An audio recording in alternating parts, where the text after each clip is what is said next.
Pemirsa, 2 hari terakhir jagat dunia maya digegerkan dengan postingan seorang warga Ngawi yang menyampaikan istrinya meninggal pasca operasi cabut gigi bungsu di salah satu klinik setempat. Pihak dokter gigi hingga kini belum berhasil dikonfirmasi. Namun dari Dinas Kesehatan Kabupaten Ngawi mengaku telah melakukan klarifikasi ke dokter yang bersangkutan.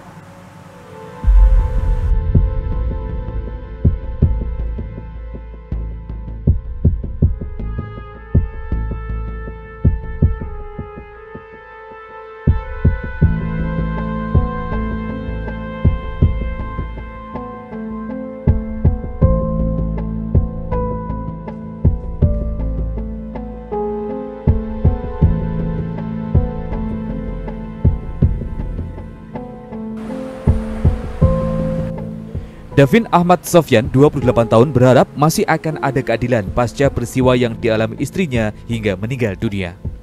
Davin menceritakan dalam akun medsos TikTok jika istrinya Nira Pranita Asih, 31 tahun, meninggal dunia pasca operasi cabut gigi bungsu yang berdampak pada infeksi mulut dan organ pernapasan. Davin mengaku peristiwa berawal saat istrinya memutuskan cabut gigi bungsu pada 28 Desember 2023 lalu. Sebelumnya, istrinya mengeluh pusing dan tidak nyaman dengan kondisi giginya hingga akhirnya mendatangi klinik gigi yang ada di Walikukun. Hasil konsul, ia dan istrinya diarahkan untuk foto ronsen di Rumah Sakit Sarila Husada Sragen. Hasil ronsen dibawa kembali ke klinik. Diketahui gigi bungsu bagian belakang miring ke kiri sehingga disarankan dokter di klinik tersebut untuk cabut gigi bungsu. Ia juga mendapat beberapa obat pasca melakukan cabut gigi tersebut. 2 hari kemudian saat ia dan keluarga di rumah Solo ternyata pembengkakan, maka selanjutnya dilakukan konsul ke Rumah Sakit Panti Waluyo Solo. Hasilnya selain pembengkakan juga terjadi peradangan, selanjutnya rawat jalan. Karena belum ada perkembangan ke arah lebih baik, maka tanggal 1 Januari 2024 periksa kembali ke Rumah Sakit JIH Solo. Hasilnya sama, yakni ada peradangan pada bagian tenggorokan. Kondisi semakin baik, maka ia bisa kembali ke rumahnya di Kecamatan Widodaren Ngawi. Namun saat tanggal 3 Januari, kondisi istrinya kembali parah, yakni terjadi pembengkakan di bagian leher dan tidak bisa berbicara. Ia sempat mendatangi klinik awal yang melakukan cabut gigi, namun tutup. Akhirnya memutuskan untuk mendatangi dokter keluarga saat sore harinya diketahui ada infeksi di tenggorokan. Bahkan tidak hanya bengkak, namun juga terjadi sesak nafas.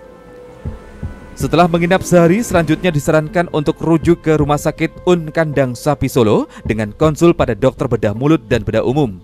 Menurut Davin, hasil konsul tersebut diketahui dampak dari infeksi cabut gigi. Hingga akhirnya dilakukan operasi kembali termasuk pengambilan cairan dari dampak infeksi tersebut. Dengan operasi WSD untuk mengeluarkan cairan nanah, bahkan jumlah cairan yang dikeluarkan bisa mencapai 2 liter. Termasuk dilakukan operasi toraks pada awal Februari. Setelah operasi, kondisi sempat membaik. Hingga akhirnya pada tanggal 27 April, kondisi istrinya kembali menurun dan dibawa kembali ke Rumah Sakit On Solo dan akhirnya meninggal dunia. Kita cabut gigi di dokter klinik ada di Walikukun. Waktu itu kita konsultasikan bahwasanya gigi bungsu ini apakah normal atau tidak, dan ternyata setelah hasil ronsen yang kita bawakan ke dokter gigi tersebut mengomongkan bahwasannya gigi ini harus dicabut, yang menimbulkan sakit kepala itu sendiri adalah gigi bungsu tersebut. Alhasil keesokan harinya setelah pasca dicabut gigi tersebut timbullah bengkak gigi di bagian kiri belakang, dan pada akhirnya waktu itu kita tanpa observasi kita tetap meminum obat yang dianjurkan oleh dokter tersebut. Yang dibawakan itu salah satunya amoxicillin yang diminum oleh istri saya. Waktu itu setelah 2 hari bengkak semakin membesar. Dan akhirnya saya putuskan untuk membawa istri saya ke Rumah Sakit Panti Waluyo Solo. Alhasil radang itu sendiri diketahui di Rumah Sakit Panti Waluyo tersebut. Alhasil istri saya dirawat jalan. Setelah rawat jalan tersebut radang tersebut tidak semakin membaik, tapi semakin memburuk. Dan akhirnya saya larikan ke rumah sakit JIH Solo. Alhasil radang tersebut sudah mulai membengkak sampai leher. Di hari yang ke tanggal 1 Januari kita pulang ke Ngawi, dan akhirnya kita konsultan lagi ke Dokter Nugroho. Ya disitulah Dokter Nugroho mengasih tahu kami bahwasanya infeksi ini sudah menjalar kemana-mana. Sekarang harus kita opnam secepat mungkin untuk menolong pertama kali. Ya disitulah kita ditangani oleh Dokter Ahok. Dokter Ahok itu oleh dokter bedah mulut, spesialis bedah mulut, dan ditangani oleh dengan Dokter Joni Ten, yaitu dokter bedah umum. Di situ dokter mengobservasi semua tentang masalah infeksi tersebut, dan alhasil infeksi tersebut sudah masuk di bagian leher dan harus ada tindakan bedah di bagian leher. Setelah bedah tersebut dilakukan sekitar tanggal 15 Januari, ya, ditemukanlah infeksi lagi di saluran pernafasan.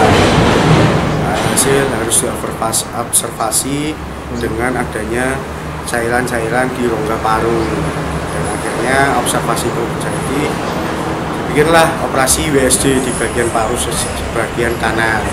Dan ternyata setelah di CT scan thorax, ternyata yang di bagian kanan pun harus dilakukan WSD untuk melakukan mengeluarkan cairan-cairan tersebut. Hasil WSD itu dilakukan, cairan sebanyak 2 liter kurang lebih nanah tersebut di rongga paru. Sampai di mana tanggal 27 April 2024 istri saya menghembuskan nafasnya dan timbullah sesak nafas itu terjadi. Saya bawa lagi ke rumah sakit Solo dan menghembuskan nafas terakhirnya di rumah sakit Dr. Umum. Menyikapi itu, Kepala Dinas Kesehatan Ngawi, Dr. Yudono mengaku telah melakukan klarifikasi kepada pihak dokter yang bersangkutan. Diketahui kegiatan cabut gigi dilakukan di klinik pribadi dokter. Kadinkes juga mengakui jika Dokter Gigi Sylvia Wardah juga merupakan salah satu dokter di RSUD Mantingan.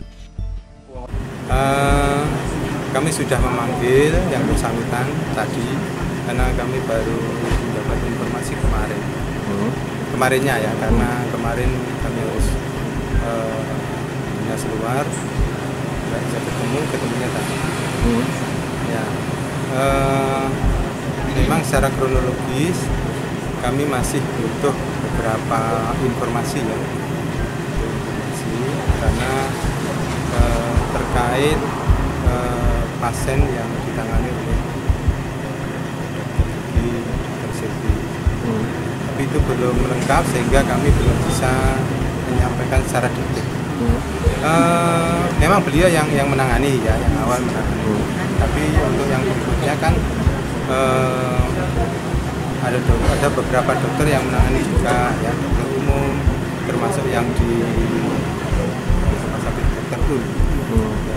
Di sana dirawat sekian lama, itu nanti kita harus